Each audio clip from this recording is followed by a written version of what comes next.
C. Advertencias capítulo 7, Belén, Palestina. Con su aspecto duro y sus modales pulidos, Saladin Kader podría ser una estrella de cine. Es amigable pero nunca exagerado, seguro de sí mismo pero no arrogante. Trabaja como profesor de planeación urbana en la Universidad Khalil Gibran y, naturalmente, es el amor platónico de todas sus estudiantes. Nos sentamos bajo la estatua del personaje que da su nombre a la universidad. Como casi todo lo demás en una de las ciudades más pobladas de Medio Oriente, el bronce pulido de la figura brilla bajo el sol. Nací y me crié en Ciudad de Kuwait. Mi familia era una de las pocas afortunadas que no fueron expulsadas después de 1991, cuando Arafat se alió con Saddam contra el resto del mundo. No éramos ricos, pero tampoco nos iba mal. Vivía confortablemente, quizá demasiado, podría decirse, y eso se notaba en mi actitud y en todo lo que hacía. Estaba viendo las noticias del canal Al Jazeera desde el mostrador del Starbucks, en el que trabajaba todos los días al salir de la escuela. Era la hora pico de la tarde y el lugar estaba lleno. Debería haber escuchado esa multitud, todos los gritos y las protestas. Estoy seguro de que el ruido allí era el mismo que se escuchaba en ese momento en el salón de la Asamblea General. Por supuesto, muchos pensábamos que era otra mentira de los sionistas. ¿Quién no? Cuando el embajador israelí anunció ante la Asamblea General de la ONU que su país asumiría una política de cuarentena voluntaria, ¿qué se suponía que íbamos a pensar? Se suponía que debía creer en esa absurda historia de que la rabia africana era en realidad algún nuevo tipo de virus que convertía a los muertos en caníbales sedientos de sangre. ¿Cómo puede alguien creer en semejante estupidez? Especialmente si sale de la boca de tu más odiado enemigo. Ni siquiera le presté atención a la segunda parte del discurso de ese gordo bastardo, la parte en la que ofrecía asilo, sin condiciones, a cualquier judío nacido de extranjeros, cualquier extranjero cuyos padres hubiesen nacido en Israel, cualquier palestino de los territorios previamente ocupados, o cualquier palestino cuya familia hubiese vivido dentro del territorio israelí. Esa última parte cobijaba a mi familia, refugiados de los ataques sionistas de la guerra del 67. Por recomendación de los líderes de la OLP, habían huido de su aldea creyendo que regresarían cuando nuestros hermanos egipcios y sirios expulsaran a los judíos hacia el mar. Yo nunca había estado en Israel, o lo que pronto sería absorbido dentro del Estado unificado de Palestina. ¿Qué creyó que había detrás de la decisión de Israel? Esto fue lo que pensé. Los sionistas estaban saliendo de los territorios ocupados, pero decían que era una retirada voluntaria, igual que en el Líbano y más recientemente en la Franja de Gaza. Pero en realidad, justo como antes, éramos nosotros los que los habíamos expulsado. Ellos sabían que el siguiente golpe destruiría esa atrocidad ilegal que llamaban país, y para resistir ese golpe final estaban tratando de reclutar a los extranjeros judíos como carne de cañón y me creí tan listo por pensar en esto. Llevarse también a todos los palestinos que pudieran para usarlos como escudos humanos. Yo creía saber todas las respuestas. ¿Quién no cree eso a los 17 años? Mi padre no estaba tan convencido de mi ingenio para la política. Él era un empleado de limpieza en el Hospital Amiri. Estuvo de turno la noche del primer contagio de rabia africana. Él no vio los cadáveres levantándose de sus camillas, ni la masacre de los pacientes y los guardias de seguridad, pero lo que vio después fue suficiente para convencerlo de que quedarse en Kuwait era un suicidio. Se decidió a salir el mismo día en que Israel hizo su declaración. Eso debió ser difícil de escuchar. Era una blasfemia. Traté de hacerlo entrar en razón, de convencerlo con mi lógica de adolescente. Le mostré las imágenes de Al Jazeera, las imágenes de la costa occidental del nuevo Estado de Palestina. Las celebraciones, las demostraciones. Cualquiera que tuviese ojos podía ver que la liberación estaba al alcance de nuestras manos. Los israelíes se habían retirado de los territorios ocupados y ya se estaban preparando para evacuar Al-Quds, lo que antes llamaban Jerusalén. Todas las luchas de bandos, la violencia entre nuestros grupos de resistencia. Sabía que todo terminaría cuando nos uniéramos para nuestro golpe final contra los judíos. ¿Acaso mi padre no podía verlo? ¿No podía entender que, en unos pocos meses o años, estaríamos regresando a nuestra tierra, esta vez como libertadores, no como refugiados? ¿Cómo se resolvió esa discusión? Resolvió. Qué eufemismo tan condescendiente. Se resolvió después del segundo contagio, el más grande, en Al-Yahra. Mi padre ya había renunciado a su trabajo y vaciado su cuenta del banco. Todo nuestro equipaje estaba empacado, los tiquetes confirmados. La televisión sonaba en el fondo, algo sobre las fuerzas antimotines de la policía cercando una casa. No se podía ver a qué le estaban disparando. El informe oficial culpaba de la violencia a unos extremistas pro-occidentales. Mi padre y yo estábamos discutiendo, como siempre. Estaba tratando de convencerme de lo que había visto en el hospital, de que para cuando nuestros líderes se dieran cuenta del peligro, sería demasiado tarde para todos nosotros. Yo, por supuesto, le reproché su ignorancia y su deseo de abandonar la lucha. ¿Qué más podía esperar de un hombre que se había pasado toda la vida limpiando los retretes de un país que trataba a nuestra gente tan mal, como a los inmigrantes filipinos? Él no veía las cosas en perspectiva. Había perdido su orgullo. Los sionistas le ofrecían promesas vacías de una vida mejor, y él estaba lanzándose tras ellas como un perro tras las sobras. Mi padre trató, con toda la paciencia que pudo reunir, de hacerme ver que él no sentía más amor por Israel que cualquiera de los mártires de Al-Aqsa, pero que parecía ser el único país que se estaba preparando para la catástrofe que se avecinaba, y el único que estaba dispuesto a recibir a nuestra familia. Me reí en su cara, luego solté la bomba. Le dije que había entrado al sitio web de los hijos de Yassin y que ya estaba esperando el email del agente de reclutamiento que operaba en Ciudad de Kuwait. Le dije a mi padre que podía largarse y trabajar como una puta en Yehud si eso era lo que quería, pero que la próxima vez que nos viéramos sería cuando yo lo rescatase de un campo de prisioneros. Me sentí muy orgulloso de mis palabras y pensé que me había escuchado como a un héroe. Lo miré a los ojos, me levanté de la mesa e hice mi última declaración. Los seres peores para Alá son los que, habiendo sido infieles en el pasado, se obstinan en su incredulidad. La mesa del comedor quedó en silencio. Mi madre clavó sus ojos en el piso y mis hermanas se miraron entre sí. Lo único que se escuchaba era la TV. Las palabras desesperadas del reportero en vivo, diciéndole a todo el mundo que conservara la calma. Mi padre no era un hombre grande. Para entonces, creo que yo ya era más grande que él. Nunca antes lo había visto enojado, y creo que nunca lo vi levantar su voz. Pero vi algo en sus ojos, algo que no pude reconocer, y de pronto lo tuve sobre mí. Un torbellino de rayos que me arrojó contra la pared, y me golpeó tan fuerte que mi oído izquierdo quedó silbando. «¿Vas a ir?», gritó mientras me agarraba por los hombros y me golpeaba una y otra vez contra la pared de aglomerado. «Yo soy tu padre, me obedecerás». Su siguiente golpe nubló toda mi visión. «Te irás con toda tu familia, o no saldrás vivo de este cuarto». Más gritos, agarres, golpes y empujones. No entendía de dónde había salido ese hombre, ese león que había reemplazado a mi dócil y frágil excusa de padre. Un león que protegía a sus cachorros. Él sabía que el miedo era la única arma que le quedaba para salvar mi vida, y si yo no le temía a la plaga, maldita sea, iba a temerle a él. ¿Y funcionó? Acto seguido, Saladín me devuelve una sonrisa.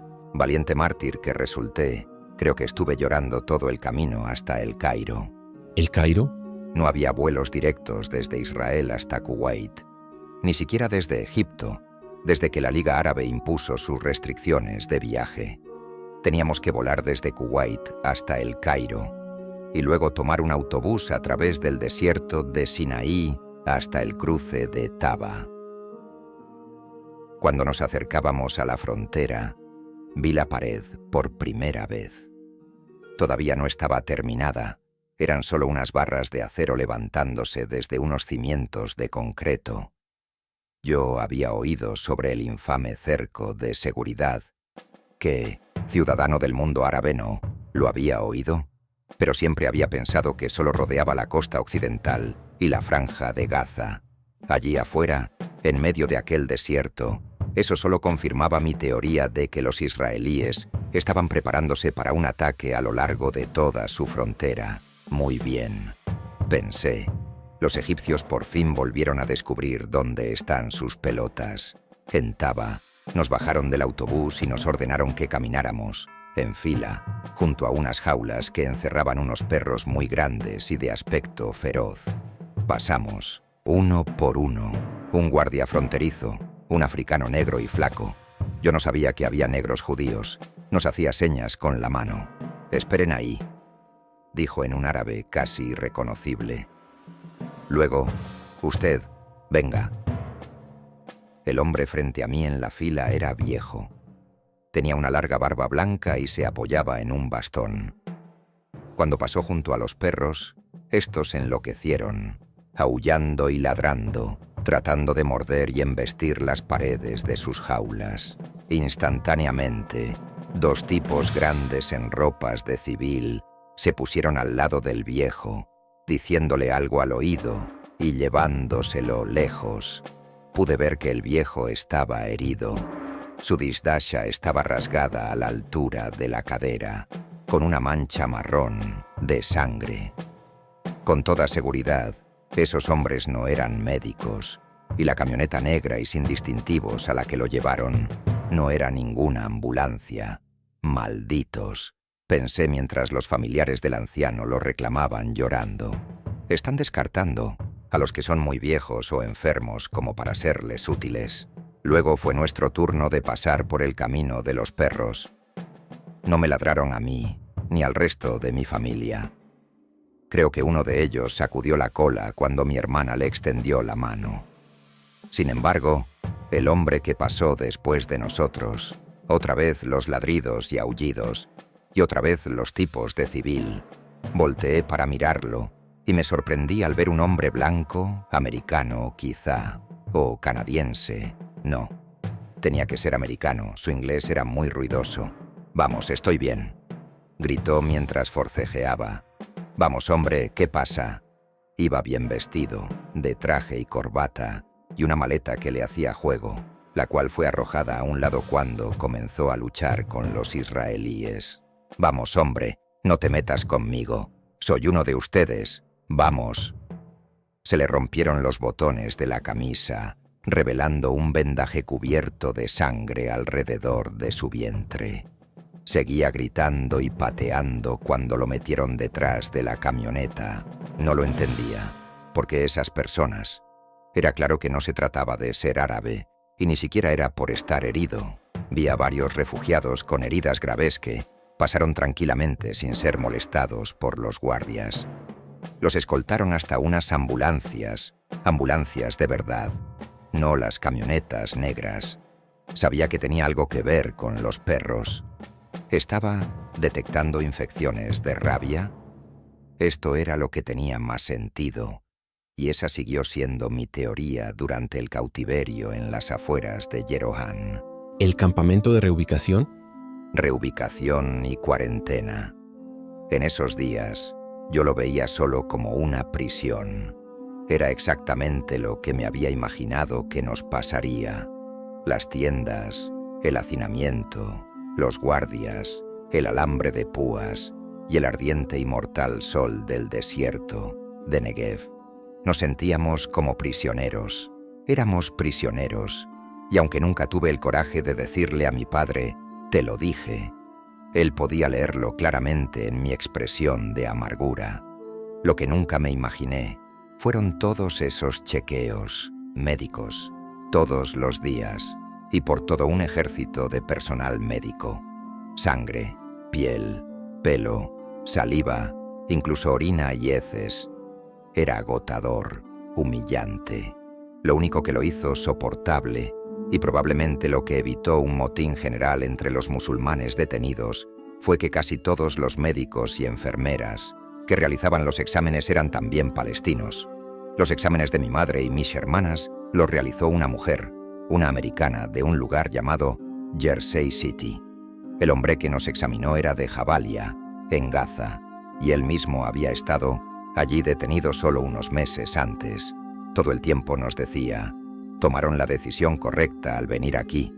Ya lo verán. Ya sé que es difícil, pero verán que era la única salida. Nos dijo que todo era verdad. Todo lo que los israelíes habían dicho. Todavía no era capaz de creerle, a pesar de que una parte de mí quería hacerlo. Estuvimos en Yeroham por 3 semanas, hasta que nuestros documentos fueron procesados y nuestros exámenes médicos dieron el resultado que buscaban. Usted sabe cómo era. En todo ese tiempo ni siquiera miraron nuestros pasaportes, con todo lo que había trabajado mi padre para que nuestros documentos oficiales estuviesen en orden.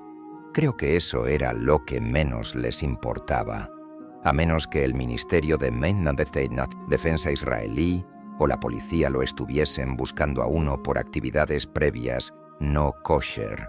Lo único que importaba era el estado de salud. El Ministerio de Desarrollo Social nos entregó vales para adquirir una vivienda subsidiada, educación gratuita y un trabajo para mi padre con un salario suficiente para sostener a toda la familia. Es demasiado bueno para ser verdad, pensé, mientras subíamos al autobús rumbo a Tel Aviv. El martillo caerá sobre nosotros en cualquier momento. Y lo hizo cuando llegamos a la ciudad de Beersheba. Yo estaba dormido y no escuché los disparos, ni vi cuando el parabrisas se rompió en 1000 pedazos. Me desperté al sentir el autobús sacudiéndose sin control. Chocamos contra el costado de un edificio. La gente gritaba. Vidrios y sangre regados por todas partes. Toda mi familia estaba cerca de una salida de emergencia. Mi padre expulsó la puerta de una patada y nos empujó hacia la calle. Había disparos. Parecían salir de todas las puertas y las ventanas. Pude ver que eran soldados contra civiles, estos últimos con armas y bombas hechizas. Al fin, pensé. Mi corazón quería saltar de mi pecho. Ha comenzado la liberación. Antes de que pudiese hacer algo, antes de poder unirme a mis compatriotas en batalla, alguien me agarró por la camiseta y me empujó a través de la puerta de un Starbucks. Fui arrojado al piso, a un lado de mis familiares. Mis hermanas lloraban mientras mi madre trataba de cubrirlas con su propio cuerpo. Mi padre tenía una herida de bala en un hombro. Un soldado del ejército israelí me empujó contra el suelo, manteniendo mi cabeza alejada de la ventana. Me hervía la sangre. Comencé a buscar cualquier cosa que pudiese ser usada como arma, quizá hasta un trozo de vidrio para clavárselo en el cuello a ese maldito Yehud. De repente, una de las puertas traseras del Starbucks se abrió. El soldado volteó hacia él y comenzó a disparar. Un cuerpo ensangrentado cayó al suelo justo frente a nuestros ojos, y una granada salió rodando de su temblorosa mano. El soldado agarró la bomba y trató de arrojarla a la calle. Explotó en el aire. Su cuerpo nos protegió de la explosión. Cayó sobre el cuerpo de mi compatriota árabe asesinado, excepto que no era un árabe. Cuando mis lágrimas se secaron, vi que en la cabeza traía unos payot y una yarmulka, y un tzitzit ensangrentado colgaba a un lado de sus pantalones desgarrados. Aquel hombre era un... En lo personal, ¿cuál cree que fue la causa de esa guerra? Creo que fueron muchas causas.